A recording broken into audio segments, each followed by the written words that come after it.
Pertanyaan Ustadz nih, yang pertama itu disertasi saya 5 tahun.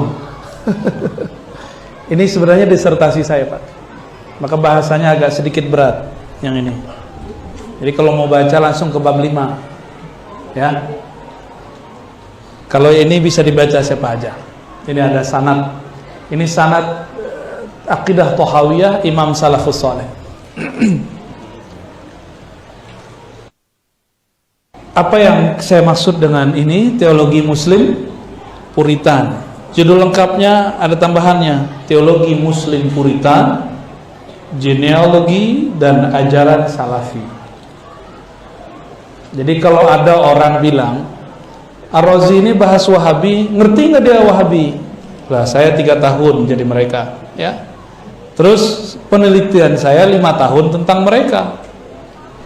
Jadi saya sangat mengerti Salafi dan Wahabi. Alhamdulillah.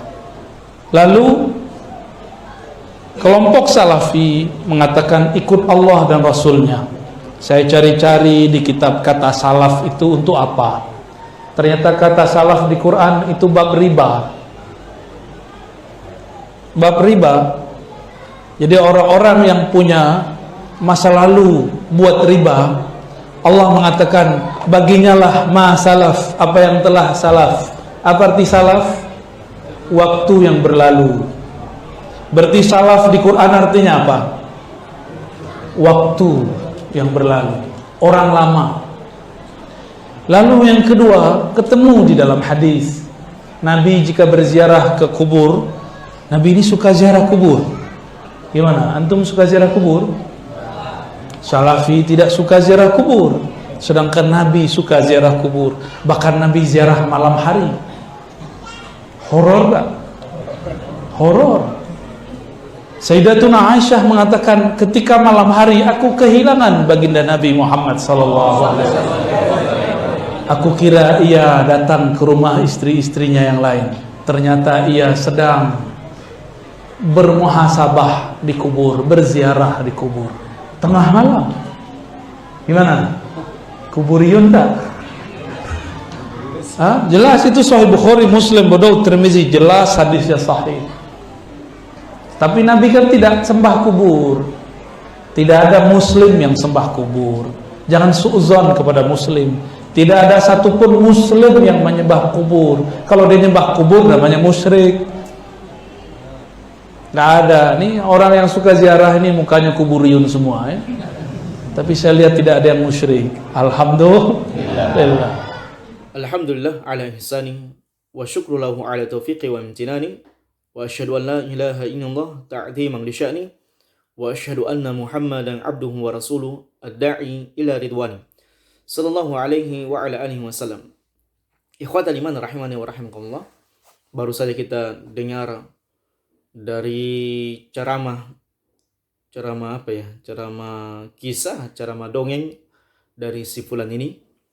Dan tentunya jamaah Allah Subhanahu wa taala, kalau kita melihat potongan ceramahnya ini adalah ceramah yang hanya memprovokasi, ceramah yang hanya membuat seseorang itu kabur dan menjauhkan kaum muslimin dari ajaran yang benar jamaah Allah Subhanahu wa taala.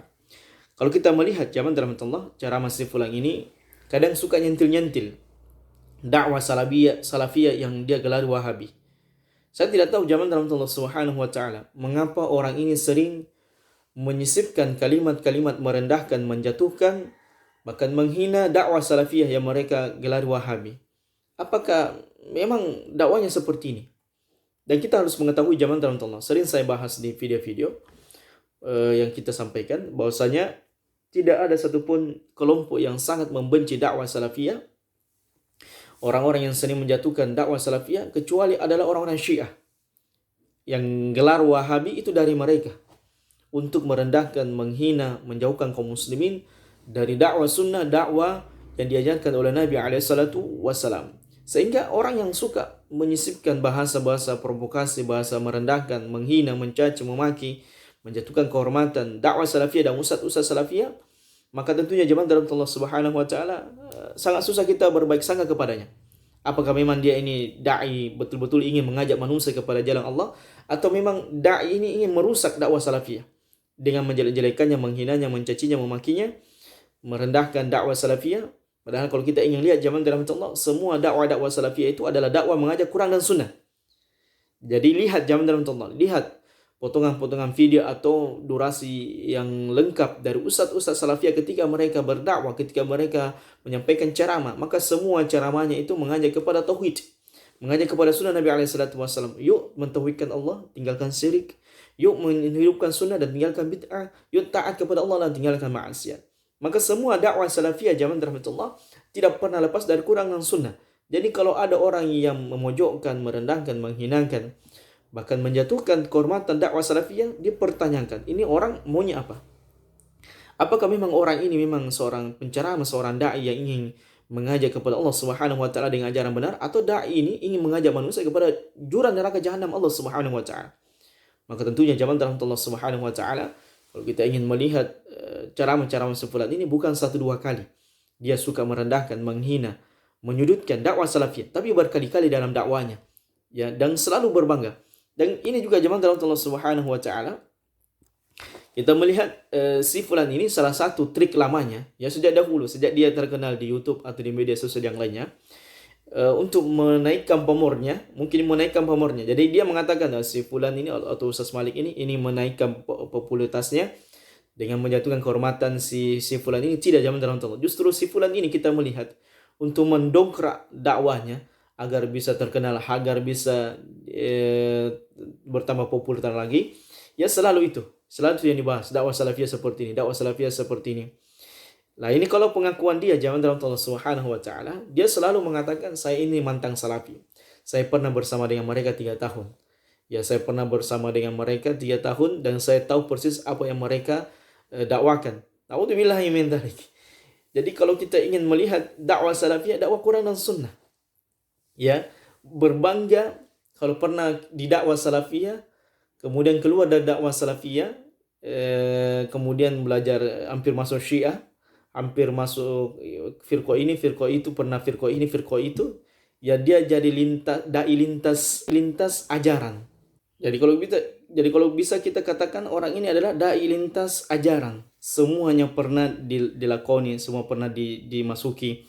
Kemudian dia mengambil kesimpulan bahwasanya sufilah yang merupakan diantara ajaran-ajaran yang menurut dia itu paling benar. Na'udzubillahi min dzalik. Ini adalah merupakan statement yang menyesatkan zaman Allah Subhanahu wa taala. Ya, bagaimana mungkin seseorang itu merekomendasi apa yang ditahdir oleh para ulama terdahulu maupun sekarang. Ya, kerusakan akidahnya, kerusakan ibadahnya, kerusakan muamalahnya, bahkan orang gila pun dianggap wali bagi orang-orang seperti ini.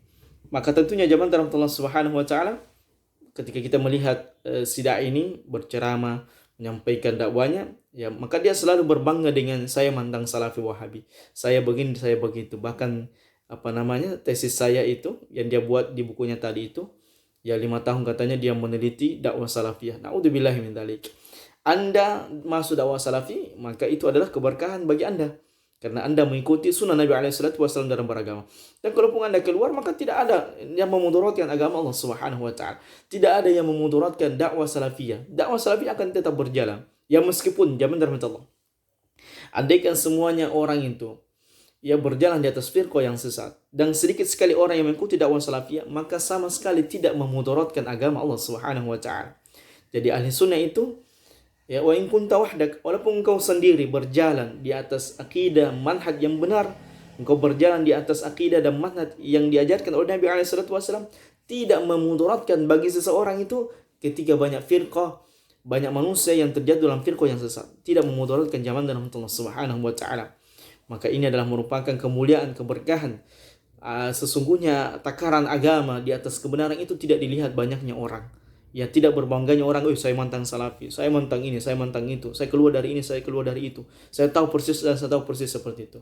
Kemudian yang ketiga zaman rahmatullah, orang ini tidak paham makna salafis, makna kata salaf secara utuh. Karena apa yang dia sampaikan ini hanya sekedar ngambang saja. Ya, kalau kita lihat ceramah-ceramahnya ini, habis misalnya lempar sesuatu, membahas sesuatu, dia pindah ke pembahasan berikutnya. Jadi tidak utuh. Jadi dia hanya sekedar mengambang pernyataannya, tidak utuh apa yang disampaikan oleh si fulan ini berkaitan dengan lafaz salaf. Maka tentunya zaman Allah Subhanahu wa taala itu secara lughah, Jadi sekali lagi saya ingin tekankan, orang ini sebenarnya tidak paham apa yang dimaksud dengan makna salaf, kemudian penggunaan istilah salaf, dan kepada siapa yang ditujukan salaf itu, makna salaf itu. Maka kita akan ulangi penjelasannya zaman rahmatullah, walaupun kita sering ulangi apa yang dimaksud dengan dakwah salaf. Maka kata salaf zaman rahmatullah ini dijelaskan oleh para ulama, taduru haula sabki wa taqaddam. Jadi kalau kita mengucapkan kata salaf, maka itu menunjukkan segala sesuatunya yang pernah terjadi, atau yang telah lalu, atau yang telah lewat. Itu adalah merupakan makna salaf secara bahasa.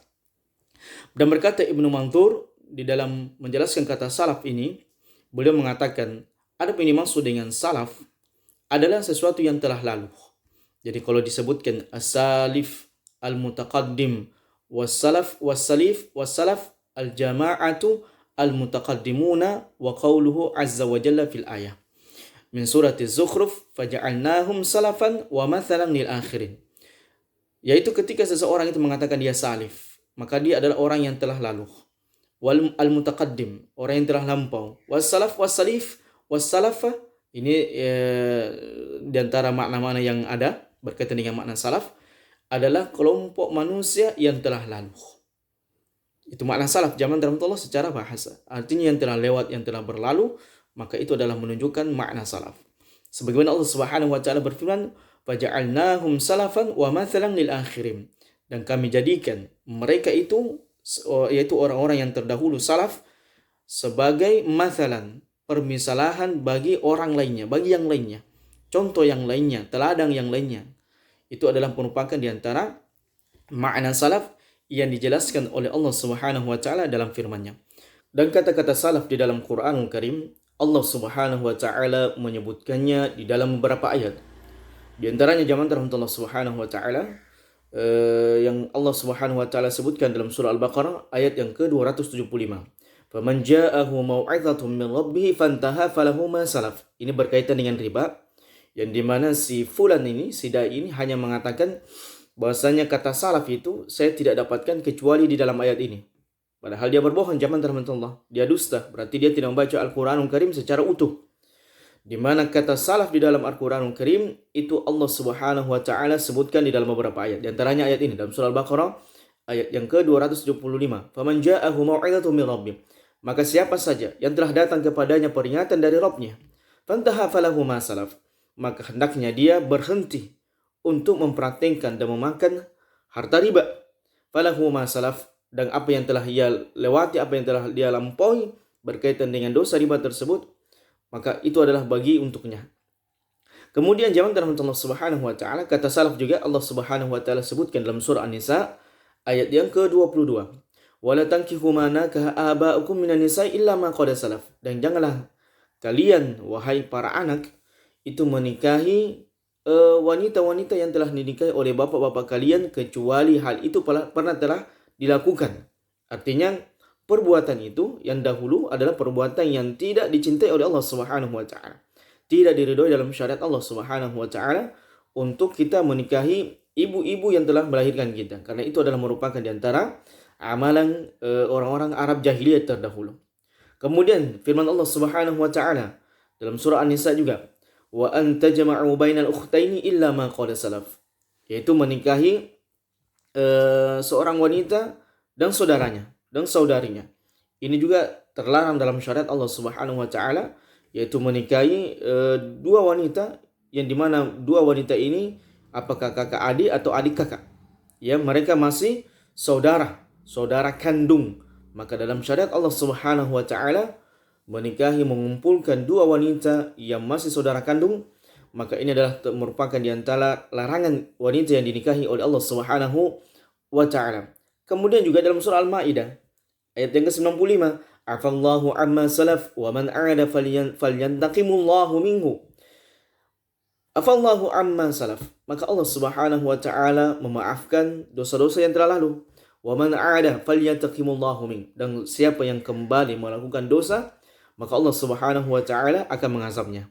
Kemudian dalam firman Allah Subhanahu wa ta'ala dalam surah Al-Anfal ayat yang ke-38, qul lil ladzina kafaru iyantahu yughfar lahum ma qad salaf. Katakan kepada orang-orang kafir, apabila mereka berhenti dari kekufuran mereka, mereka meninggalkan kesyirikan mereka kepada Allah Subhanahu wa taala, yughfar lahum, maka Allah Subhanahu wa taala akan mengampuni mereka ma qad salaf, apa yang telah lalu dari perbuatan syirik yang mereka pernah kerjakan. Dan juga dalam surah Yunus ayat yang ke-30, Allah Subhanahu wa taala menyebutkan kata salaf, hunalika tabalu kullu nafsin ma aslafat. Di sana Allah Subhanahu wa taala senantiasa menguji setiap jiwa ma aslafat, ya, apa yang mereka usahakan dari apa yang mereka kerjakan, atau apa yang telah mereka usahakan dari sebuah pekerjaan yang pernah mereka lakukan. Kemudian Allah Subhanahu wa taala juga berfirman dalam surah Az-Zukhruf, faja'alnahum salafan wa mathalan lil akhirin. Maka kami jadikan umat itu generasi yang terdahulu dan sebagai contoh generasi yang akan datang. Nah, ini dalam disebutkan oleh para ulama, apakah dalam perkara kebaikan Allah memberikan permasalahan orang-orang soleh sebelum kita, atau orang-orang yang keji, orang-orang yang durhaka kepada Allah Subhanahu wa taala yang kemudian Allah binasakan, kemudian Allah jadikan sebagai contoh akibat dari kedurhakaan, ya, perbuatan dosa dan maksiat yang mereka lakukan kepada Allah Subhanahu wa taala, kemudian Allah binasakan mereka, maka Allah Subhanahu wa taala jadikan mereka sebagai contoh wa mathalan lil akhirin, ya, peringatan bagi orang-orang yang akan datang. Nah, yang terakhir yang kita sebutkan dalam surah Al-Haqqah, qulu washrabu hani'an bima aslaftum fil ayyamil khaliyah. Maka ini zaman dari Allah Subhanahu wa taala, lafaz-lafaz kata salaf yang Allah Subhanahu wa taala sebutkan dalam Qur'anul Karim di dalam beberapa ayat yang sangat banyak yang menunjukkan makna salaf secara bahasa adalah umat yang terdahulu. Jadi tidak hanya sekedar pembahasan riba zaman dari Allah yang disebutkan ayatnya oleh si fulan ini, tapi itu adalah menunjukkan bahwasanya ayat yang berkaitan dengan riba, faman ja'ahu mau'izatun min rabbih fantahu falahu ma salaf. Maka siapa saja yang telah datang peringatan dari Rabb-nya, ya, peringatan berkaitan dengan dosa riba, maka hendaknya mereka berhenti dari memakan dan mengambil harta riba. Falahu ma salaf. Sementara harta mereka yang terdahulu, maka itu untuknya. Bagi mereka, yang dijelaskan oleh Syekh Utsaimin rahimahullah, bagi mereka yang dahulu memakan harta riba atau mengambil harta riba karena kebodohan, maka ini dimaafkan oleh Allah Subhanahu wa taala ketika mereka ingin bertobat dan beristighfar dari dosa riba tersebut. Kemudian zaman dalam Allah Subhanahu wa taala, adapun secara istilah, maka para ulama di antara mereka ada yang berselisih pendapat. Jadi yang dimaksud dengan salaf ini tidak lain dan tidak bukan adalah generasi orang-orang soleh sebelum kita. Di antara mereka mengatakan, adapun makna salaf di sini adalah generasinya para sahabat, yaitu orang-orang yang pernah hidup sesama dengan para sahabat Nabi SAW, dan mereka yang dimaksudkan dengan makna salaf ini dalam amalan-amalan soleh, ketaatan kepada Allah Subhanahu wa taala. Kemudian yang kedua, zaman rahmatullah, adapun di antara ulama mengatakan yang dimaksudkan dengan salaf adalah sahabat dan tabi'in saja. Jadi dua generasi yang terbaik ini. Kemudian yang ketiga, pendapat yang ketiga, dan ini adalah merupakan pendapat yang kuat, yang dimaksud dengan salaf, ya, ketika kita mengucapkan kata salaf di sini, orang-orang terdahulu, maka tidak terlepas zaman rahmatullah dari para sahabat, tabi'in dan tabi'ut tabi'in, di mana tiga generasi inilah yang direkomendasi oleh Nabi SAW dalam sebuah hadis yang sahih. Nabi SAW mengatakan, khairun nasi qarni, thumma alladhina yalunahum, thumma alladhina yalunahum. Sebaik-baik generasi adalah generasiku, yaitu para sahabat ridwanullah jami'an. Kemudian setelahku, kata Nabi SAW, yaitu para tabi'in. Thumma alladhina yalunahum, kemudian generasi setelahnya yaitu para tabi'ut tabi'in. Sehingga zaman Allah Subhanahu wa taala, dari ayat dari hadis ini kita menyimpulkan, setiap kali kita mendengar kata salaf, maka yang dimaksudkan dengan salaf ini adalah para sahabat, tabi'in dan tabi'ut tabi'in. Tidak ada yang lainnya zaman rahmatullah. Sebab mereka adalah sebaik-baik umat manusia yang telah dikeluarkan oleh Allah Subhanahu wa taala, yang mewarisi ilmu dari Nabi SAW, yang melanjutkan dakwah Nabi SAW, yang mengajak manusia, senantiasa mengajak manusia kepada tauhid dan sunnah Nabi SAW.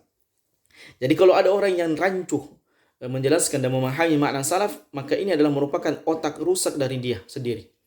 Jadi tidak benar kemudian Dia mengatakan ya makna salaf itu hanya berkaitan dengan makna riba. Ini ngawur zaman Allah Subhanahu wa taala. Itu secara bahasa yang Anda sampaikan. Jadi kata salaf itu adalah yang terdahulu. Yang adapun secara istilahnya adalah tidak lain dan tidak lepas daripada generasi sahabat, tabi'in dan tabi'ut tabi'in. Generasi yang terbaik, generasi yang paling mulia setelah Nabi SAW adalah 3 generasi yang agung ini, yang mulia ini, yang senantiasa mendakwakan manusia kepada tauhid dan sunnah Nabi SAW. Dari sini zaman Allah Subhanahu wa taala, pemikiran seseorang itu bisa kita baca ini menyesatkan, ini merendahkan, ini kemudian memalingkan seseorang dari agama yang benar, agama yang bersumberkan dari Nabi SAW, adalah melihat dari statement-statement yang sering dia sampaikan.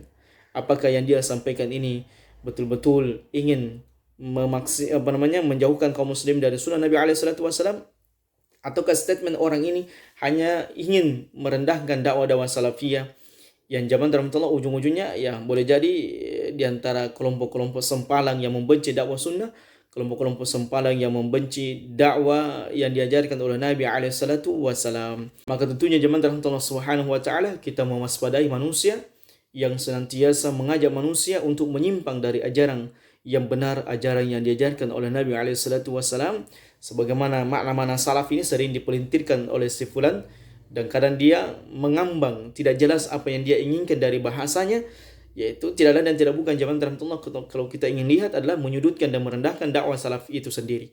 Demikianlah zaman Allah Subhanahu wa taala, sedikit bantahan buat si fulan ini. Mudah-mudahan kita senantiasa selektif semuanya, senantiasa tathabbut, memilih dan memilah ustaz siapa yang kita ambil dari ustaz-ustaz yang memang benar-benar di atas akidah, manhaj ibadah yang benar sesuai dengan ajaran yang disampaikan oleh Nabi SAW. Hadza wallahu a'lam bissawab.